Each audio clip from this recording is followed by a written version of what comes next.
Good evening students. Good evening sir.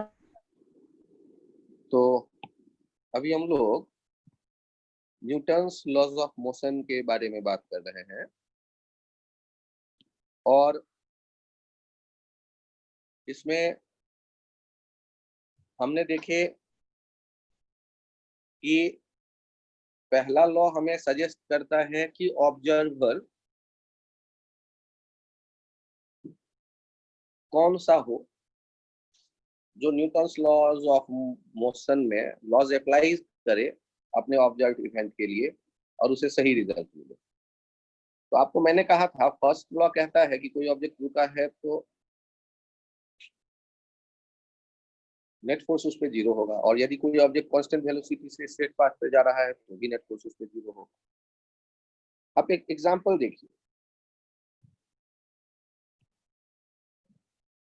ये एक lift में आप देख रहे हैं एक टंगा हुआ है ब्लॉक 4 kg का, और निश्चित रूप से धागा इसे ऊपर खींच रहा होगा और mg नीचे, और ये जो लिफ्ट है ये ऊपर की तरफ एक्सीलरेटेड है। एक्सीलरेशन है 2 metre per second square.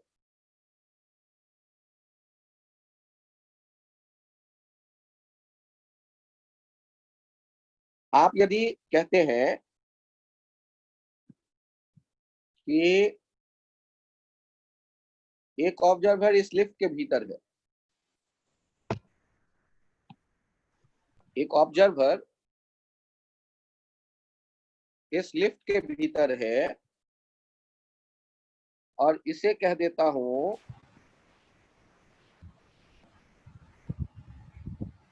Observer ए, और दूसरा ऑब्जर्वर मैं देख रहा हूं, कलर बदल दूं ऑब्जर्वर का, जो ग्राउंड पे है, ऑब्जर्वर भी। अब यदि एग्जाम्पल में आपसे कहा गया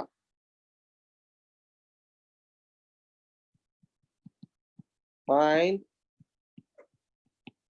टेंशन T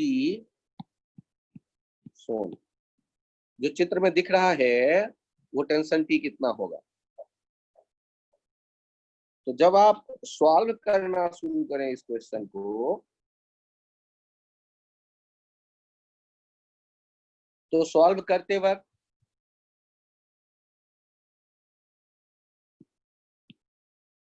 ऑब्जर्वर ए की बात करिए। ये क्या देखेगा, 4 kg block is at continuous rest, क्योंकि उसके आंखों के सामने तो ये हमेशा रुका हुआ दिख रहा है। F इक्वल्स टू 0, तो T इक्वल्स टू mg, इसका मतलब ये हो गया 40 न्यूटन। ऑब्जर्वर बी के लिए देखिए, 4 kg block is accelerating up with the lift. यदि लिफ्ट ऊपर जा रहा है, ये 4 kg ब्लॉक भी ऊपर जा रहा है, तो ये क्या कहने वाला है, F equals to m a. F कौन सा, ऊपर का एक्सीलरेशन ज्यादा, तो T minus m g equals to m ए।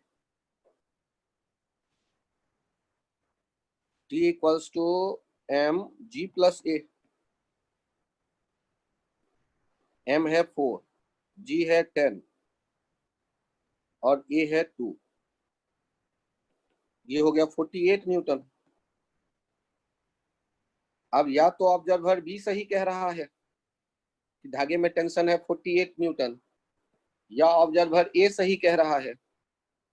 दोनों के रिजल्ट देखिए, एक का रिजल्ट है 48 न्यूटन और एक का रिजल्ट है 40 न्यूटन। तो एक ही समय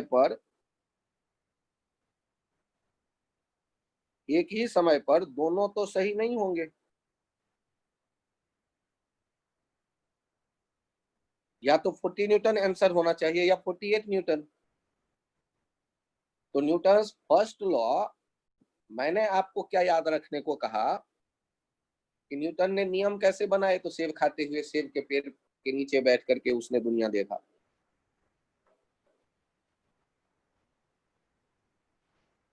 तो आप भी उसी के मूड में बैठ जाओ, सेब खाते हुए देखो, तब जो देखोगे, तब जो आप नियम अप्लाई करोगे, तो जो रिजल्ट आएगा वो सही है।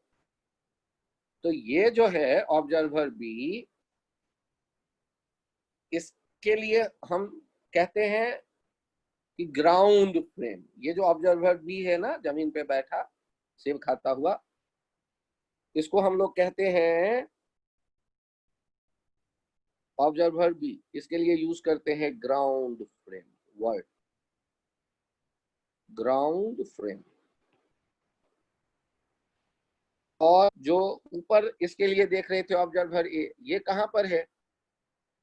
ये इसे कह देते हैं लिफ्ट फ्रेम।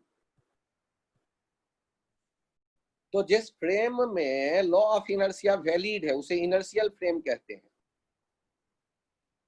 और थ्योरी के हिसाब से हीलियोसेंट्रिक या किसी स्टार के सेंटर से एसोसिएटेड जो XYZ कोऑर्डिनेट सिस्टम आप मानोगे और घड़ी लेके वहां बैठ जाओगे, तब जो वो ऑब्जर्वर होगा वो कहलाएगा इनर्शियल फ्रेम, रेफरेंस फ्रेम में बैठा ऑब्जर्वर।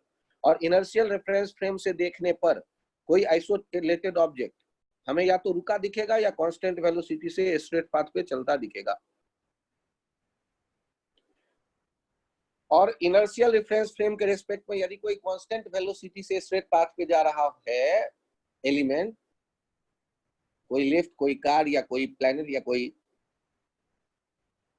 और दूसरा स्टार, तो उस पे जो ऑब्जर्वर बैठा होगा वो भी कहलाएगा इनर्शियल रेफरेंस फ्रेम में मौजूद ऑब्जर्वर। वो भी जो न्यूटन्स लॉज अप्लाई करेगा तो सही रिजल्ट मिलेगा। ये थ्योरी है। फर्स्ट लॉ क्या कहता है कि कोई आइसोलेटेड ऑब्जेक्ट है जो किसी से इंटरेक्ट नहीं कर रहा, कोई रुका होगा और नहीं तो कांस्टेंट वेलोसिटी से स्ट्रेट पाथ पे जाएगा। लेकिन ऐसा कोई ऑब्जर्वर तो होना चाहिए ना जिसे ऐसा दिखे कि ऑब्जेक्ट रुका है, आइसोलेटेड ऑब्जेक्ट, या आइसोलेटेड ऑब्जेक्ट स्ट्रेट पाथ पे कांस्टेंट वेलोसिटी से जा रहा है कंटिन्यूअस। ये कहां से दिखेगा? तो कहा गया थ्योरी से ये इनर्शियल रेफरेंस फ्रेम से दिखेगा। ऐसा कौन सा फ्रेम है दुनिया में? तो कहा गया स्टार के सेंटर से एसोसिएटेड, सन, और उसके रिस्पेक्ट जैसे सन के सेंटर से एसोसिएटेड। और यदि उसके रिस्पेक्ट में कोई कांस्टेंट वेलोसिटी से पॉइंट जा रहा हो कहीं भी स्ट्रेट पाथ पे, तो उस जगह पर ऑब्जर्वर यदि बैठ जाए उस रेफरेंस फ्रेम पे, तब भी वो उससे दिखेगा आइसोलेटेड ऑब्जेक्ट या तो रुका हुआ या कांस्टेंट वेलोसिटी से स्ट्रेट पाथ पे चलता हुआ। तो फर्स्ट लॉ आपको एक ऑब्जर्वर की जानकारी दे रहा है जो किताबों में जिसकी चर्चा बहुत कम की गई है। कोई भी किताब आप पढ़ें, फर्स्ट लॉ इनडायरेक्ट वे में एक ऑब्जर्वर के बारे में चर्चा कर रहा है कि आइसोलेटेड ऑब्जेक्ट देखने वाला कोई ऐसा होगा जिसको ऐसा दिखेगा कि ऑब्जेक्ट रुका है या स्ट्रेट पाथ पे चल रहा है। तो जैसे इस लिफ्ट वाला ऑब्जेक्ट है तो ऑब्जर्वर ए को रुका दिख रहा है। सर ऑब्जर्वर ए मुझे नहीं दिख रहा, ये ऑब्जर्वर ए जो लिफ्ट में खड़ा है इसको तो वो रुका दिख रहा है, लेकिन इसको सही रिजल्ट ये नहीं मिलेगा, ये क्योंकि सन के सेंटर पे नहीं है।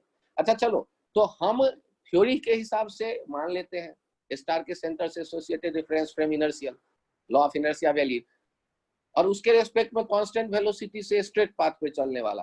क्या ये पेड़ के नीचे बैठा इंसान स्ट्रेट पाथ पे कांस्टेंट वेलोसिटी से सन के रेस्पेक्ट में जा रहा है?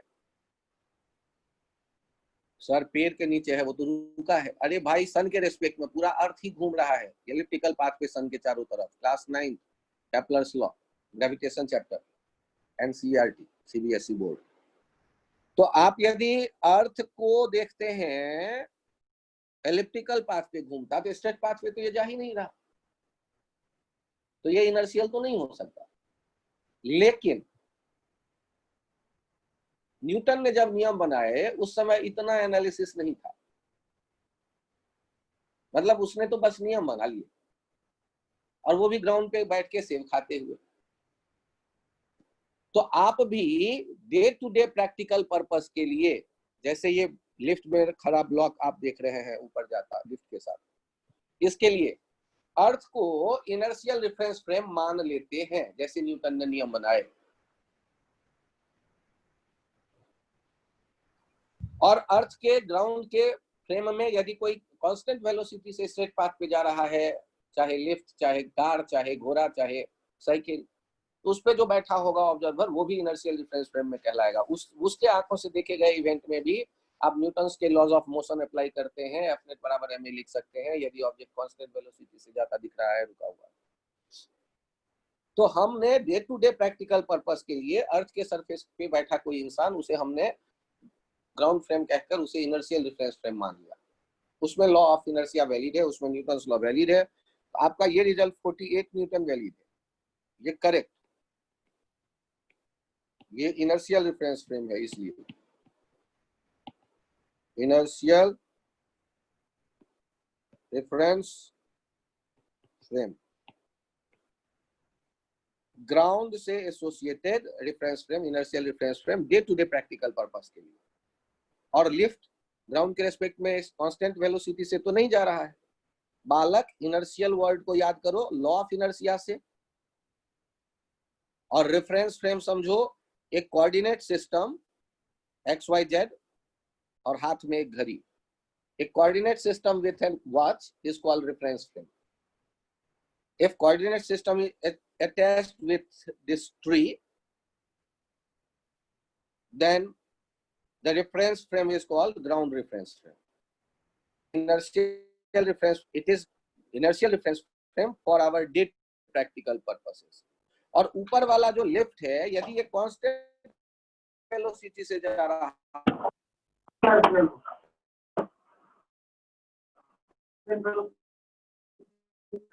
तो ये फ्रेम, ये कौन सा फ्रेम, ये जो आप देख रहे हैं, ये कैसा फ्रेम है, इनर्शियल फ्रेम। और फ्रेम आप देख रहे हैं नॉन इनर्शियल फ्रेम।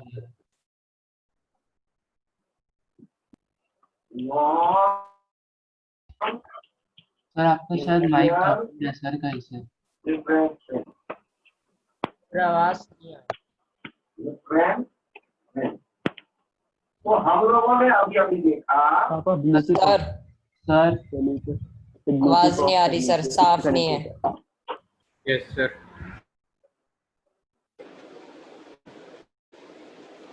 तो हम लोगों ने अभी देखा, क्या अब साउंड क्लियर है? Yes sir. हेलो, ठीक। तो हमने कहा कि लिफ्ट चूंकि कांस्टेंट वेलोसिटी से नहीं मूव कर रहा अर्थ के रेस्पेक्ट में,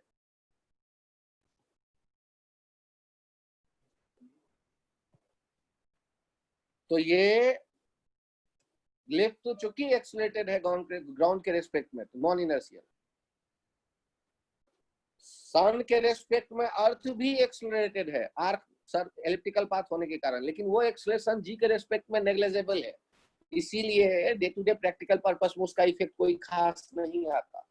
लेकिन यदि आप यहाँ से मार्स पर जाने की सोचें और तब आप यदि ग्राउंड को रेफरेंस फ्रेम लेके कैलकुलेशन करेंगे, तो ग्राउंड के एक्सेलरेटेड होने के कारण वो जो छोटा सा एक्सेलरेशन है डेसिमल के दूसरे डिजिट पे मौजूद रहने वाला, वो भी अफेक्ट करेगा और आप 2-2.5 लाख किलोमीटर भटक जाओगे। इसका मतलब है कि हम लोगों को उस समय जब यहाँ से मार्स पे जाने की बात करें, तो अब मार्स और अपना पोजीशन हमेशा किसके रेस्पेक्ट में देखना पड़ेगा? सन के रेस्पेक्ट में, क्योंकि सन है इनर्शियल रेफरेंस थ्योरी के हिसाब से। और day to day practical purpose के हिसाब से आप बाइक पे जा रहे होते हैं, तो ये थोड़े ना बताते हैं सन के रेस्पेक्ट से आपके बाइक की स्पीड है 2.5 लाख किलोमीटर पर आवर, पीछे वाला कूद जाएगा यदि ऐसा कुछ बता दें। इसका मतलब है कि हम लोग ग्राउंड के रेस्पेक्ट में अपने आप को सारा कैलकुलेशन ग्राउंड के रेस्पेक्ट में दिमाग में कर रहे हैं, वो तो डे टू डे पर्पस के लिए परफेक्ट है। और उसके लिए हमने ग्राउंड को मान लिया इनर्शियल। और ग्राउंड के रेस्पेक्ट में आप गाड़ी में बैठ गए, स्टेट एक्सप्रेस हाईवे पे 120 किलोमीटर पर आवर के स्पीड से ड्राइव किए जा रहे हैं, तो वो गाड़ी वाला रेफरेंस फ्रेम, गाड़ी वाला ऑब्जर्वर भी न्यूटन लॉ अप्लाई कर सकता है, वो भी इनर्शियल।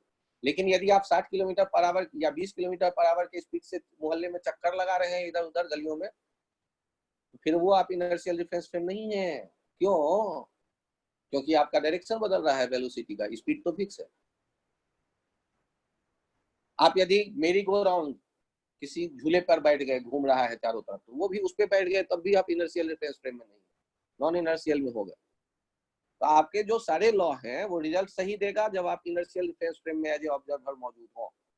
तब जो आप इवेंट देखेंगे उसमें जब न्यूटन्स लॉ अप्लाई करेंगे तो सही रिजल्ट हाथ में आएगा।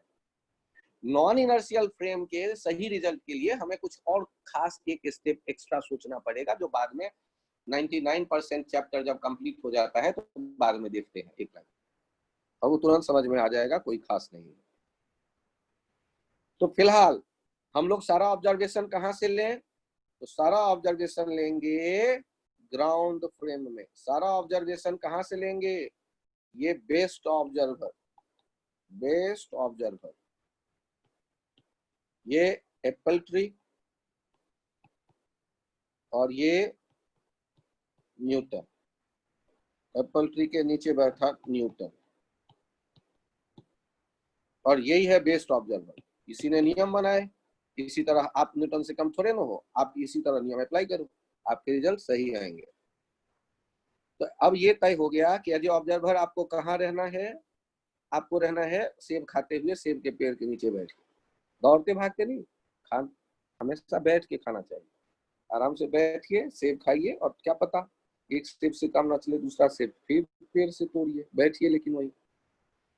तो इस तरह हम लोग न्यूटन्स लॉ का पहला लॉ इंटरप्रेट करना सीख गए। ये एक ऑब्जर्वर की चर्चा करता है। इस फर्स्ट लॉ को कहते हैं inertial reference, law of inertia. और लॉ ऑफ इनर्शिया जिस रिफरेंस फ्रेम, जिस ऑब्जर्वर के लिए सोचने पर वैलिड हमें मिलेगा, वो ऑब्जर्वर जो है वो है इनर्शियल रिफरेंस फ्रेम का ऑब्जर्वर। रेफरेंस फ्रेम होता है XYZ coordinate system with a clock. क्योंकि आप कहेंगे पोजीशन, तो पोजीशन कैसे बताओगे? कोई ओरिजिन होगा तब तो पोजीशन बताओगे। ओरिजिन से एक्स कोऑर्डिनेट के 10 यूनिट और कोऑर्डिनेट के पैरेलल 15 यूनिट चलिए खजाने में पहुंच जाइएगा, और खजाने का आपने पोजीशन बताया है तो XY कोऑर्डिनेट बताओगे। मतलब कोई रेफरेंस फ्रेम होगा तब तो पोजीशन डिसाइड करोगे, और पोजीशन में बदलाव होगा तो वेलोसिटी, कितने टाइम में बदलाव हुआ तो एक घड़ी चाहिए वेलोसिटी बताने के लिए। तो एक घड़ी और XYZ कोऑर्डिनेट सिस्टम, ये जो है उसे कहते हैं रेफरेंस। पेड़ के नीचे बैठा घड़ी लेकर के और पेड़ के साथ XYZ कोऑर्डिनेट सिस्टम है, ये कहलाएगा इनर्शियल रिफरेंस। और लिफ्ट में बैठा इंसान के साथ XYZ कोऑर्डिनेट सिस्टम अटैच कर दिया, उस पहना दिया, लेकिन इनर्शियल रिफरेंस। क्यों? क्योंकि वो खुद इंसान ग्राउंड के रिस्पेक्ट में एक्सेलरेटेड है। यदि लिफ्ट कांस्टेंट वेलोसिटी से जा रहा होता तब फिर दोनों के रिजल्ट मैच कर जाते। कैसे? ये मैं नेक्स्ट प्लेन पेज पे आपको बताता हूं।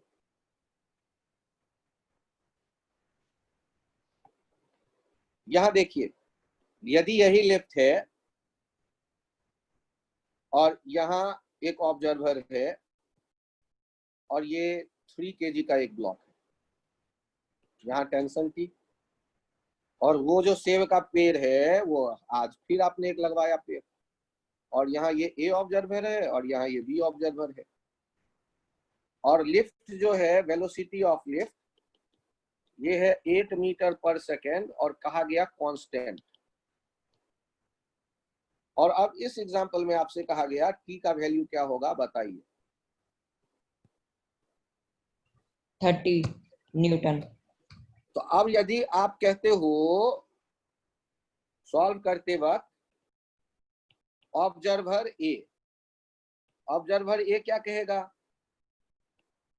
3 kg block is at continuous rest,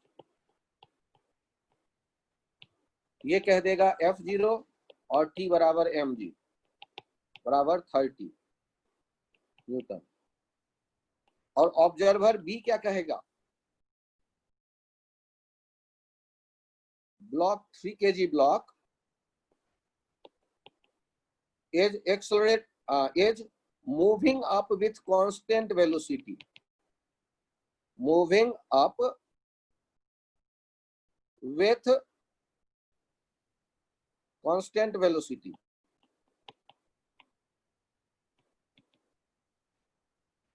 अब यदि कांस्टेंट वेलोसिटी से जा रहा है तो एक्सेलरेशन 0, तो F 0, तब भी आएगा T बराबर mg बराबर 30 न्यूटन।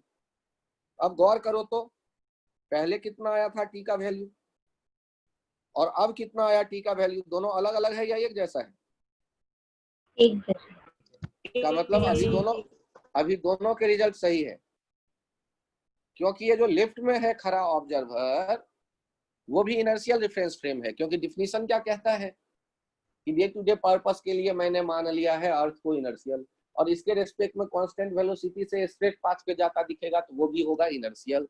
ऑब्जर्वेशन दोनों के अलग अलग हैं, सर आपको कैसे पता? देखिए तो ऑब्जर्वेशन क्या कहता है, ए का 3 kg block is at continuous rest, और ऑब्जर्वेशन बी का क्या कहता है, 3 kg block is moving up with constant velocity. तो दोनों के ऑब्जर्वेशन तो अलग अलग है, ऑब्जर्वेशन डिफरेंट। ये जो आप देख रहे हैं ऑब्जर्वेशन डिफरेंट है दोनों के। और यहां देखिए जो रिजल्ट आ रहा है, बट रिजल्ट आर सेम, और रिजल्ट सेम होने के कारण बना क्या, ये भी inertial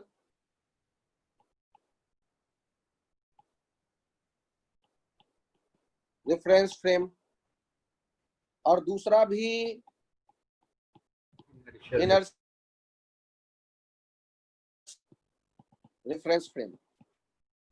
day to day practical purpose के लिए आपने ग्राउंड को सोचा इनर्शियल,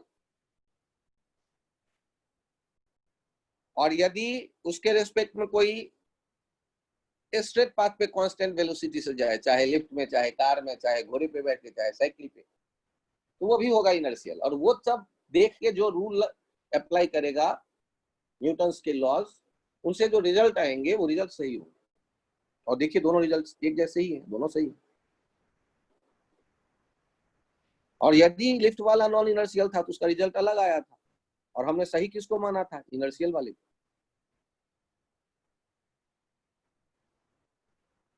तो रेफरेंस फ्रेम हो गया XYZ कोऑर्डिनेट सिस्टम, एक पॉइंट विथ क्लॉक।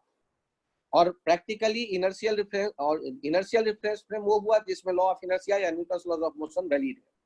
और थ्योरी से ऐसा रेफरेंस फ्रेम है किसी स्टार के सेंटर से एसोसिएटेड, जैसे सन के सेंटर से एसोसिएटेड रेफरेंस फ्रेम को कहते हैं हीलियोसेंट्रिक रेफरेंस फ्रेम, वो है इनर्शियल। और उसके रेस्पेक्ट में अर्थ चूंकि कांस्टेंट वेलोसिटी से स्ट्रेट पाथ पे नहीं जा रही, तो थ्योरी के हिसाब से अर्थ अपना इनर्शियल रेफरेंस फ्रेम नहीं है, ग्राउंड से एसोसिएटेड रेफरेंस फ्रेम इनर्शियल नहीं है। लेकिन प्रैक्टिकल डे टू डे हमने वो इनर्शियल रेफरेंस फ्रेम मान लिया, मार्स मिशन के लिए नहीं मानेंगे। और अर्थ के रेस्पेक्ट में यदि कोई कांस्टेंट वेलोसिटी से जा रहा है, चाहे लिफ्ट, चाहे कार, चाहे बस, चाहे साइकिल, चाहे घोड़ा, हॉर्स, उन सबको आप इनर्शियल रेफरेंस फ्रेम मानेंगे। और यदि कोई रेफरेंस फ्रेम इनर्शियल नहीं है तो उसे नॉन इनर्शियल रेफरेंस फ्रेम कहेंगे। उसमें डायरेक्ट न्यूटन्स लॉ आप अप्लाई करोगे तो रिजल्ट गलत आएगा। आज तो केवल मैंने बार बार ये आपको समझाया है कि देखें कहां से इवेंट। अब एक दो एग्जांपल देखिए, आगे बढ़ते हैं। आप एक टेबल पे रखा ब्लॉक देखिए 2 kg, और टेबल से नीचे टंगा हुआ ब्लॉक देखिए 3 kg। जब तक कुछ नहीं कहा जाए पुली आइडियल, मतलब फ्रिक्शनलेस, मासलेस, और वो जो धागा ले रहे हैं वो भी आइडियल। आइडियल धागे का मतलब वो इलास्टिक नहीं है, इलास्टिक रबर जैसा लंबाई नहीं बदलेगा, कोई गांठ नहीं है, और फ्रिक्शनलेस सरफेस से गुजर रहा है। तो धागे के एक सिरे पर जितना खिंचाव आएगा उतना ही दूसरे सिरे पर महसूस किया जाएगा। तो दोनों जगह टी एक जैसा। और 3 kg यदि नीचे जाएगा ए एक्सेलरेशन से, तो 2 kg को आगे आने पड़ेगा ए एक्सेलरेशन से। और आपको मात्र क्या बताना है, फाइंड एक्सेलरेशन एंड टेंशन। सुन, अब गौर करो, आप तो एक ही लाइन जानते हैं,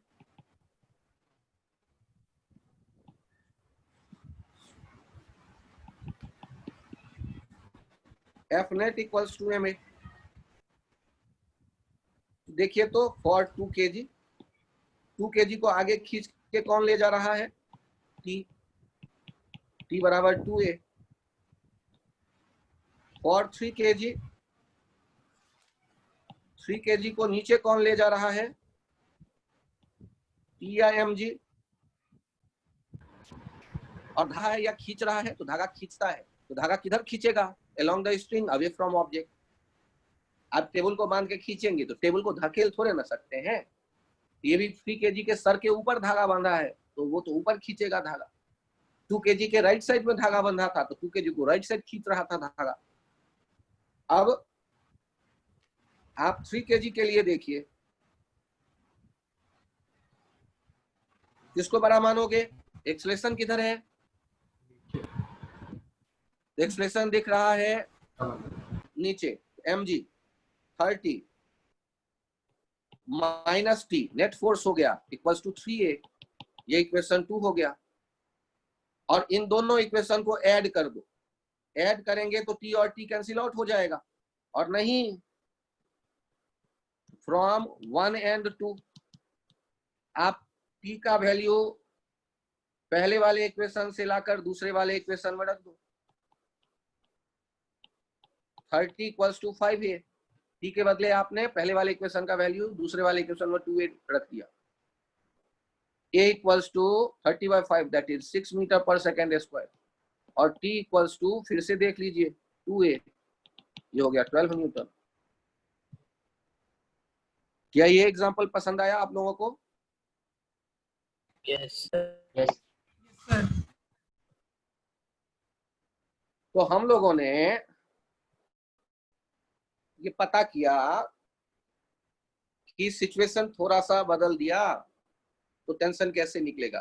तो आपको क्या लगता है, क्या सारे केसेस के हम फॉर्मूला बना के याद करें या इस प्रोसेस को फॉलो करें? आपका मन क्या कह रहा है? सर इसको फॉलो करें। परफेक्ट, क्योंकि हजारों तरह के यहाँ क्वेश्चन बनेंगे और सबका आप कहोगे कि मैं सर फॉर्मूला बना के रखता हूँ, क्लास 9th में ऐसे ही करते थे, तो काम नहीं चलेगा। IIT something different. आप डिफरेंट क्या कर दोगे, क्वेश्चन बदल दोगे थोड़े से मेहनत से, लेकिन न्यूटन के लॉ थोड़े ना बदलोगे, लॉ तो वही रहेगा। इस क्वेश्चन को थोड़ा टफ बनाऊं या आसान बनाऊं? टफ बनाओ। देखिए, ये जो क्वेश्चन था, इस क्वेश्चन को आपको डराने के लिए मैंने इसका डिजाइन बदल दिया। देखिएगा डिजाइन कैसे बदल दिया।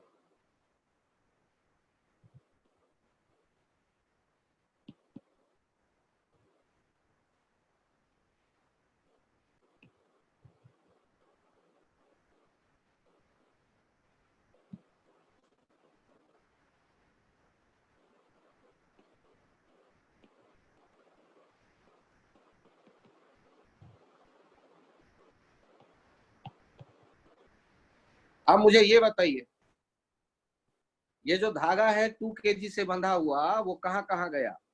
ध्यान से देखिएगा। ये पहले वाले पुली से गुजरा, दूसरे वाले पुली से गुजरा, तीसरे वाले पुली से गुजरा और 3 kg से बंधा।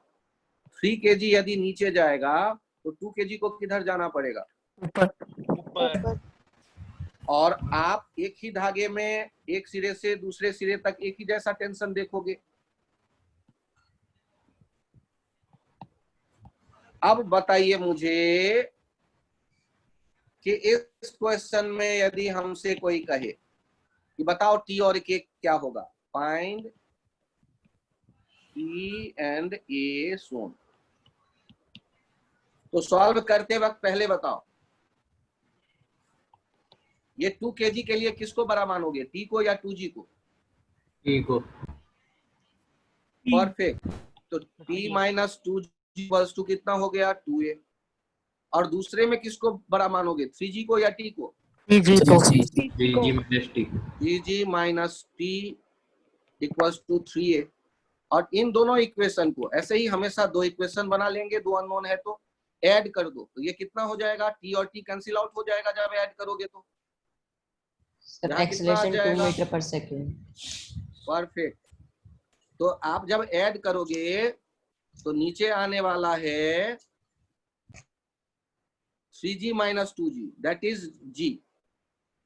ऐड करने पर आ गया 3g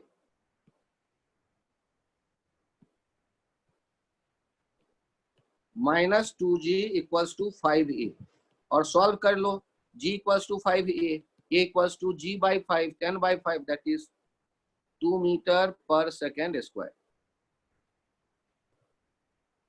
एक्सलेशन हो गया 2 मीटर पर सेकेंड स्क्वायर।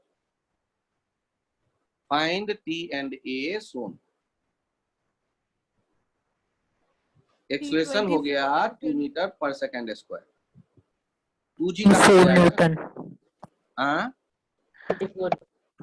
अच्छा ये 4 बताओ। न्यूटन आएगा। अच्छा 4 न्यूटन आ गया। 3g माइनस 2g कितना हो गया? केवल g ही तो होगा, और g बाई 5 तो 2g 24 आएगा। न्यूटन है।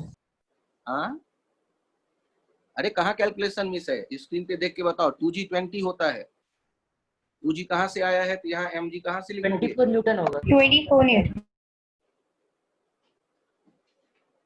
24 न्यूटन। फिर से बताओ, एक्सलेशन कितना आया आप लोगों का? 2 मीटर पर सेकंड। मीटर पर आएगा। Second square. और जिसको 2g नहीं समझ, 24 न्यूटन टी बता रहे हैं ना आप? ठीक है, बताइए, मुझे कोई दिक्कत नहीं है। From equation 1, t minus 3g equals to 2a, t minus 3 minus 2g equals to 2a, 3t minus 20 equals to 2 into 2, t equals to 24 newton. अब 2g जिसको नहीं समझ में आया वो यहाँ काले रंग का एक ब्लॉक देखो, 2 kg। अब फिर से अकल के घोड़े दौड़ाना और खुद बैठना सेब के पेड़ के नीचे। लो, पेड़ बना दिया। अब अकल के घोड़े दौड़ाओ, खुद मत दौड़ना। mg का मतलब तो नहीं जानते होगे, m माने 2 और g माने 10, 9.8। और t का भी मतलब जानते होगे, तो धागा करता है, टेंशन देता है। तुम्हारे हाथ को मैं एक धागे से बांधकर तुम्हें नहीं खींचू, धागे को खींचू, तब भी तो तुम्हारे हाथ पे फोर्स लगा। वो जो हाथ पे फोर्स लगा वो मैंने नहीं लगाया, रस्सी ने लगाया, स्ट्रिंग ने लगाया, और वो जो फोर्स लगाता है उसे टेंशन कहते हैं। तो 2 kg को धागा क्या करेगा? धकेलेगा। धागा कभी भी धकेल सकता है? नहीं। और ये एक्सलेटेड किधर दिख रहा है, नीचे या ऊपर? तो चेक करो, हमने क्वेश्चन में कैसा लिखा हुआ है, ऊपर। यदि ऊपर एक्सलेटेड दिख रहा है तो किसको बड़ा मानना पड़ेगा? तो तुम खड़े हो जाओ रूम में, एक तरफ लेफ्ट हैंड तुम्हारा सुमो पहलवान खींचता है और राइट हैंड तुम्हारा एक कोई दोस्त खींच रहा है। तुम किधर भाग गए? सुमो की तरफ खींच लिए गए। तो इसमें सुमो पहलवान कौन कहलाएगा? टी कहलाएगा कि एमजी कहलाएगा? ओके से नहीं काम चलेगा, कुछ बोलो। टी और एमजी में किसको सुमो पहलवान देख रहे हो, टी को या एमजी को? तो टी यदि सुमो पहलवान है तो टी माइनस एमजी बराबर m a, t minus 2g बराबर 2a। ऐसे इक्वेशन सोचते हैं। एक सुमो पहलवान है, एक सिकिया पहलवान है, और दोनों तरफ सुमो पहलवान होता तो एक्सलेशन 0 होता। सर वैसा कोई एग्जांपल? हाँ हाँ, बड़े अच्छे बच्चे हो। ले, यदि मैंने लेफ्ट साइड वाला ब्लॉक 2 kg कर दिया तो अब क्या होगा? कहीं जाएगा आएगा? दोनों तरफ देखो तो 2 kg यदि टंगा होता तो क्या करते? तो कहते कि सर एक्सलेशन अब नहीं होगा। क्यों? क्योंकि सर ये तो दोनों तरफ 2 kg दिख रहा है। तो दोनों तरफ 2 kg दिख रहा है तो एक्सलेशन कहाँ से लाऊं? सिस्टम रेस्ट में होगा। सिस्टम रेस्ट पे होता, या मूव करता तो कांस्टेंट वेलोसिटी से मूव करता। किसी को धकेल के छोड़ दो तो मूव करता रहेगा इनफाइनाइट टाइम तक, Newton law of motion law से। नेट फोर्स 0 होने पे या तो रुका रहेगा या कांस्टेंट वेलोसिटी से स्ट्रेट पाथ पे जाता रहेगा।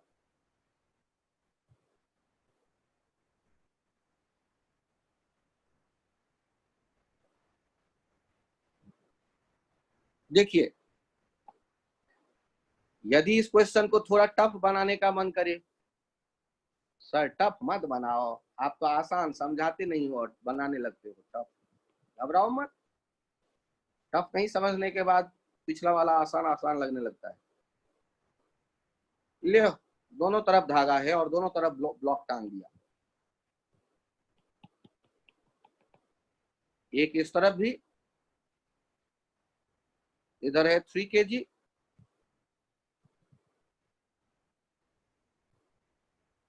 इधर है 2 kg। और आपका मन क्या कह रहा है, ये 3 kg वाला नीचे जाएगा या 2 kg वाला नीचे जाएगा? जी वाला नीचे जाएगा। बहुत बढ़िया। तो 2 kg वाला उतना ही ऊपर जाएगा और 1 kg वाले को राइट जाना पड़ेगा। और मुझे बताइए धागे में टेंशन कितने देखूं, क्या एक ही धागा है सारा या धागा बदल रहा है? 2 धागे है सर, 2 टेंशन। तो 2 टेंशन मानना पड़ेगा। एक तरफ के टेंशन का नाम रखा टी और दूसरे तरफ के टेंशन का नाम रखा टी डैश। अब आप लोग थोड़े से मैच्योर वे में बताओ, मतलब कि ज्यादा लफड़ा किए बिना, कि ये जो है 2 kg, इसमें किसको बड़ा मानोगे? T dash. T dash. T dash. T dash. तो क्या लिख देंगे? T dash minus 20 equals to 2a, equation 1। और बताओ 1 kg को कौन खींच रहा है, टी या टी डैश? उसमें डोमिनेट कौन कर रहा है? T. T minus t dash equals to 1a, ये इक्वेशन 2 हो गया। और ये टी और 3g में किसको बड़ा मानोगे? 3g। 3g। 30 minus T equals to 3a, ये हो गया तीसरा इक्वेशन। और इन तीनों इक्वेशन को ऐड कर दो, तो लेफ्ट साइड ऐड करते ही, अरे रे शुभम इसको चार्जिंग में लगाओ थोड़ा। शुभम, शुभम,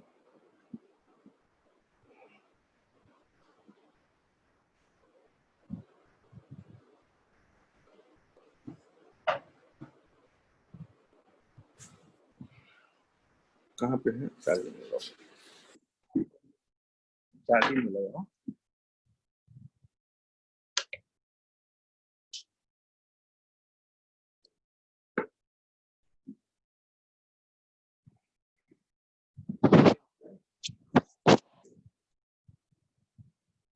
ऊपर कौन रखता है?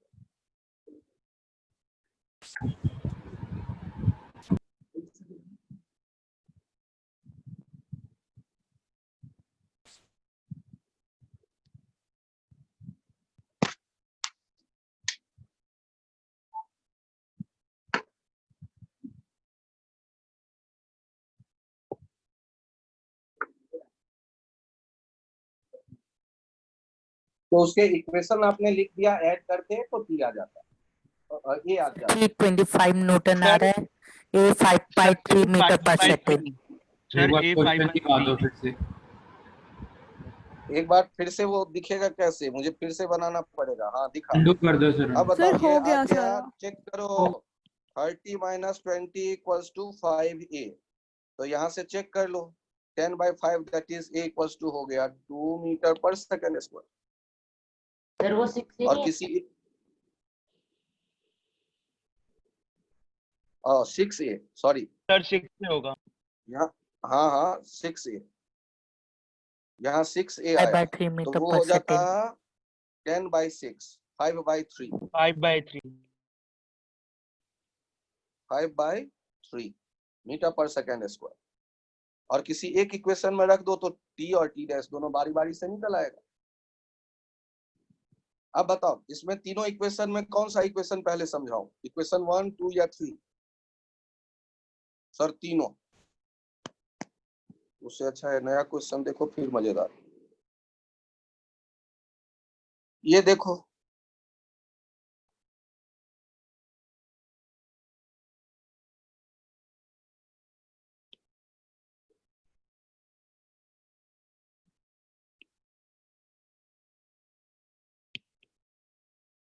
थ्री kg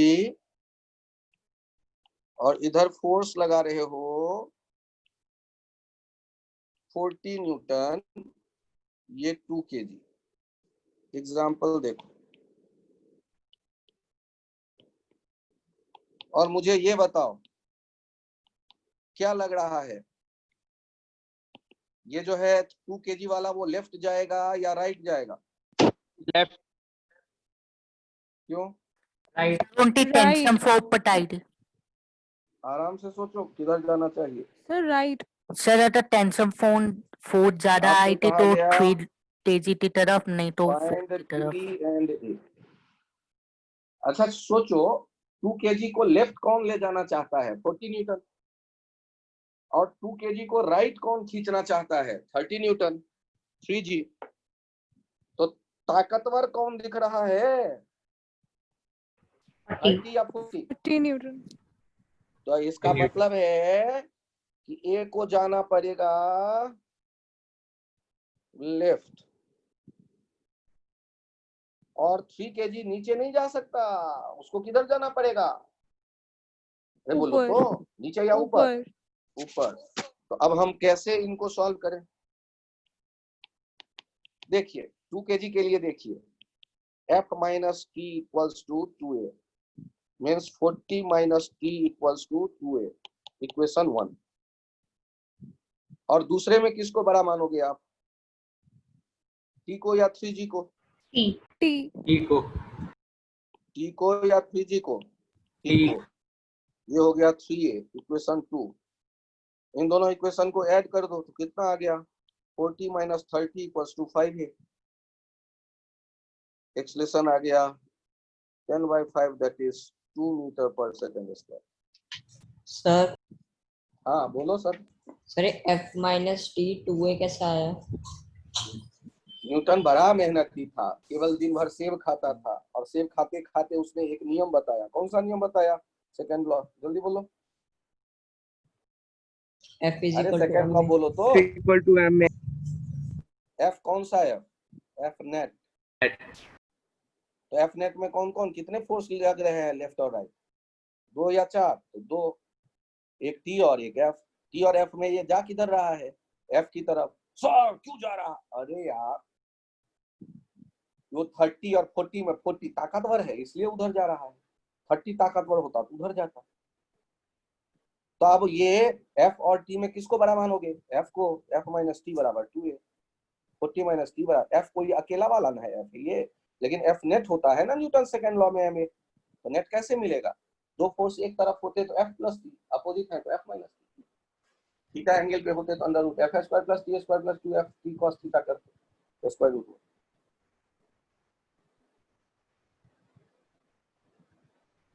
चलो मान लेते हैं कि कुछ कुछ समझ में आया, और जिनके कुछ नहीं आया वो फिर से इसी क्वेश्चन को देखो, शायद दुनिया बदले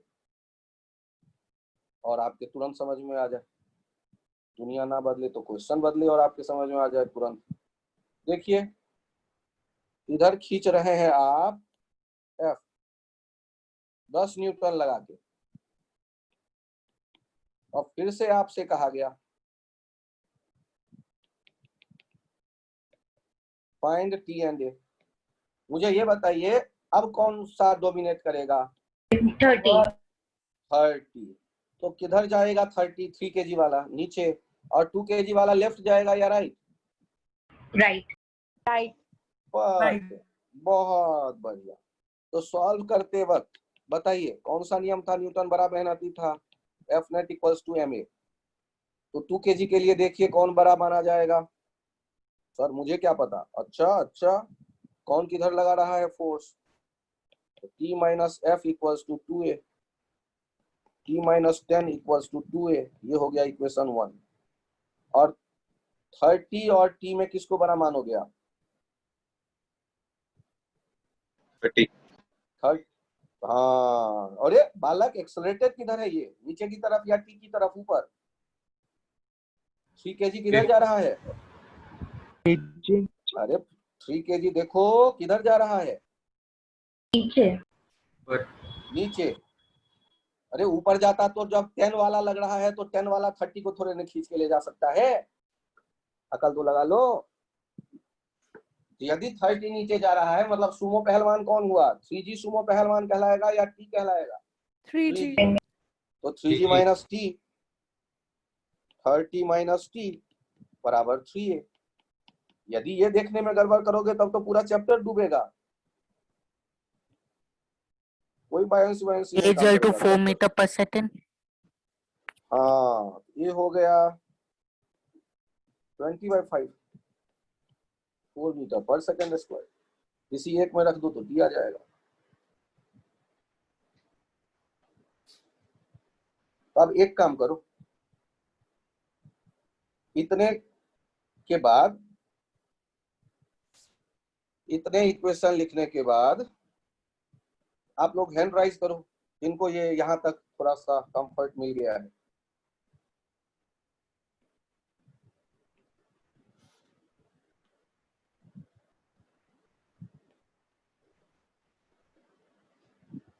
बहुत बढ़िया। रिद्धिमा, अजिंक्य, अच्छे, किताब, आप लोगों का क्या हाल है? सर हो गया क्लियर सर, वो हैंड रेज नहीं हो रहा, पता नहीं क्यों। अच्छा, कोई बात नहीं। हाँ, आया लक्ष्य। आर्यन,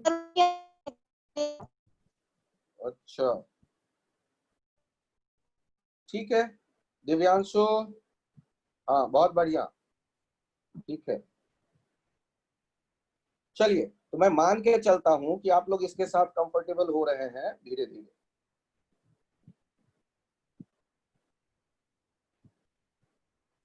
सर ऐसे क्वेश्चंस यदि होमवर्क में दे दो थोड़े से प्रैक्टिस के लिए। आप लोगों के पास HC Verma question, HC Verma किताब है? Yes Yes, sir. हाँ, उसके न्यूटन्स लॉज ऑफ मोशन वाले चैप्टर में जाइएगा, सारे सवाल आप ट्राई कर सकते हैं। Okay, sir. बेसिक ये है। अब यहाँ थोड़ा सा और इम्प्रूव करते हैं ना। यहाँ देखिए, अभी तक जो सीधा सीधा आ रहा था, लेकिन ऐसा थोड़े ना है कि हमेशा सीधा ही एग्जाम्पल रहेगा। ऐसा भी तो हो सकता है एक इंक्लाइन प्लेन मिल जाए और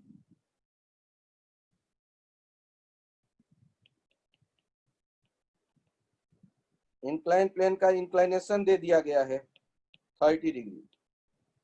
एक ब्लॉक यहाँ पे है और दूसरा ब्लॉक यहाँ पे है। ये है 1 kg और यहाँ पर है 4 kg।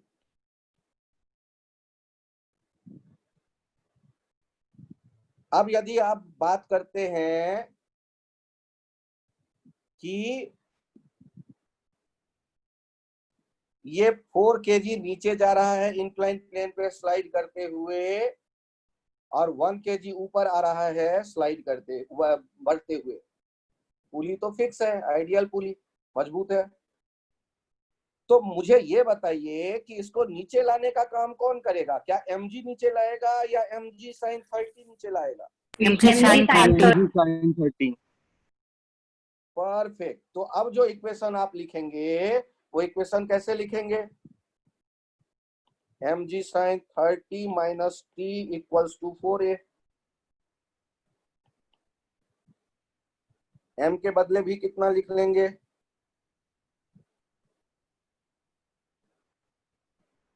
4g। और दूसरा कौन सा लिखने वाले हैं आप? ये इक्वेशन 1। और t और 1g में कौन डोमिनेट कर रहा है, 1g या t? तो t minus 1g equals to 1a। ये इक्वेशन 2 हो गया। दो इक्वेशन हो गया, इन्हें ऐड कर दो तो कितना हो गया?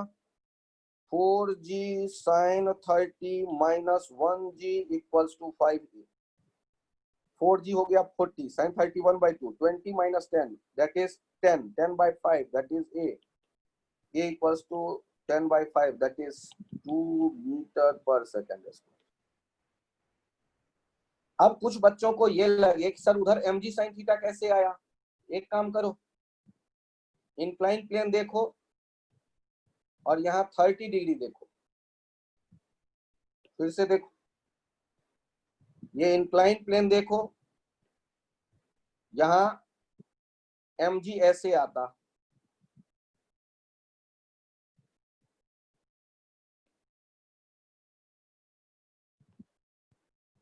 mg कैसे आता उसे देख रहे हैं। ये मैं ब्लू ये कलर चेंज कर देता हूं, इसे देखिए इधर आया mg। और इंक्लिनेशन कहाँ है? इंक्लिनेशन है यहाँ 30। तो ये एंगल इधर 60 होगा और इधर ये 30 होगा। तो mg के दो कंपोनेंट बनते हैं, एक mg cos 30, जैसे g cos 30 और g sin 30 देखते थे इंक्लाइन प्लेन प्रोजेक्टाइल में, mg sin 30, और ऊपर लगता है नॉर्मल। तो ना अब यहाँ क्या करते हैं जनरली, एक y एक्सिस और एक x एक्सिस सोचते हैं। ये हमने अभी fx इक्वल्स टू mex लिख दिया, और नॉर्मल जो आता इधर, नॉर्मल के बारे में और mg cos थीटा के बारे में मैंने अभी कोई बात नहीं की। mg cos 30 को मैंने देखने की कोशिश नहीं की, वो किसके बराबर लिख दिया जाता? n के बराबर लिख दिया जाता, क्योंकि किसी सरफेस को कोई दबाएगा तो सरफेस भी उसे सपोर्ट करेगा। तो सरफेस कांटेक्ट के नॉर्मल, जब भी कोई टेबल पे ब्लॉक रखते हो तो ब्लॉक टेबल को नीचे दबाता है, तो टेबल ब्लॉक को ऊपर धकेलता है। जब भी आप चाहोगे कि आज दरवाजे से बाहर नहीं जाऊंगा, आज दीवार को क्रॉस करके बाहर निकलूंगा, तो आप चले गए दीवार तक, नाक टच करने लगा दीवार को और आप दीवार को धकेल रहे हैं कि तोड़ के आज निकल जाऊंगा यहीं से, और दीवार आपको रोक रहा है। कैसे रोक रहा है? दीवार के तो हाथ ही नहीं है, रोक कैसे रहा है? वहां जो दीवार आप पे फोर्स लगा रहा है उसे कहते हैं नॉर्मल कांटेक्ट फोर्स। दीवार को जितने जोर से आप धकेलेंगे उतने ही जोर से ये दीवार आपको धकेल रही है, तभी तो दीवार नहीं गिराना है आप अपनी जगह से। तो नॉर्मल हमेशा जिस सरफेस पे ब्लॉक होता है उसके परपेंडिकुलर ब्लॉक की तरफ आप लगता देते हैं। तो कंपोनेंट में ज्यादा ना उलझे, आप तो अपने काम का डाटा उठा ले। जैसे देखिए इसी क्वेश्चन को बनाने का दूसरा तरीका, यहाँ पे ये पुली इंक्लिनेशन दे दिया गया, फिर से वही 30 डिग्री। यहाँ पर ब्लॉक है 2 kg का, और यहाँ पर ब्लॉक है 1 kg का, और ये सारे स्मूथ सरफेस हैं। पुली भी आइडियल है, धागा भी आइडियल है। अब अक्ल लगाइए, ये 2 kg किधर जाता होगा? नीचे, और उसे नीचे ले जाने की कोशिश करेगा कौन? 2g इंक्लिनेशन sin 30, और रोकने की कोशिश कौन करेगा? t। तो जीतेगा कौन? 2g sin 30।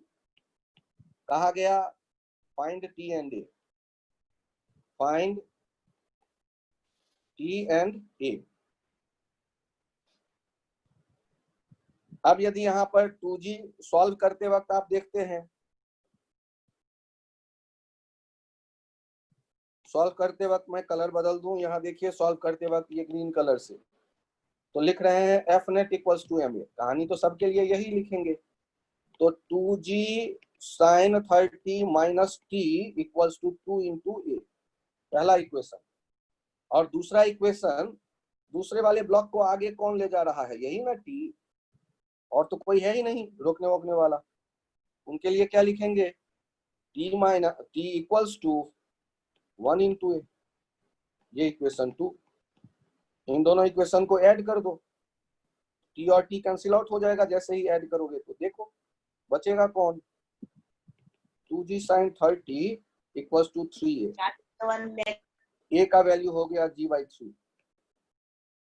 10/3 metre per second square.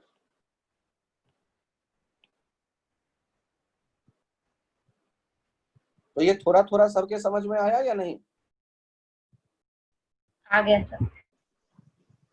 तो आप सर पूरा आ गया। एनएलएम जिस किसी भी किताब में है उनको ट्राई कर सकते हैं। अब एक नजर इनके 2 मिनट में स्टेप्स पे देख लीजिए आप।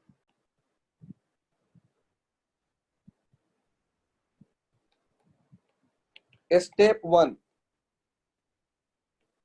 Fuse system. Step 2, draw FBD, free body diagram. Free body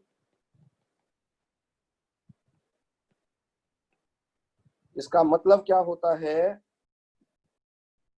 इसका मतलब होता है so all external forces acting on the system or object। और स्टेप 3 क्या कहता है? Step 3 choose x and y axis।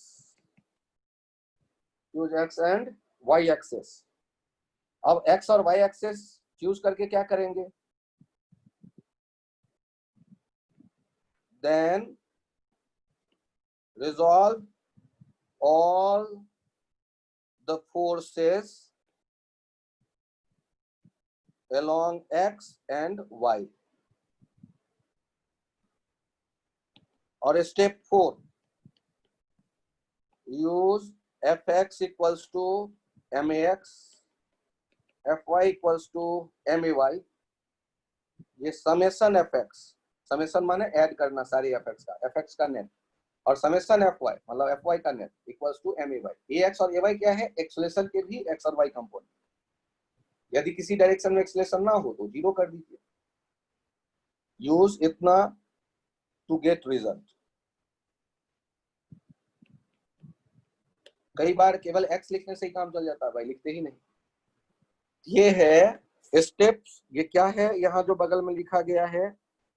ये क्या है? ये है steps to solve problems using Newton's laws of motion. Steps to solve problems using Newton's laws of motion. और सिस्टम किसको चुने, ये भी थोड़ा सा इंपॉर्टेंट हो जाता है।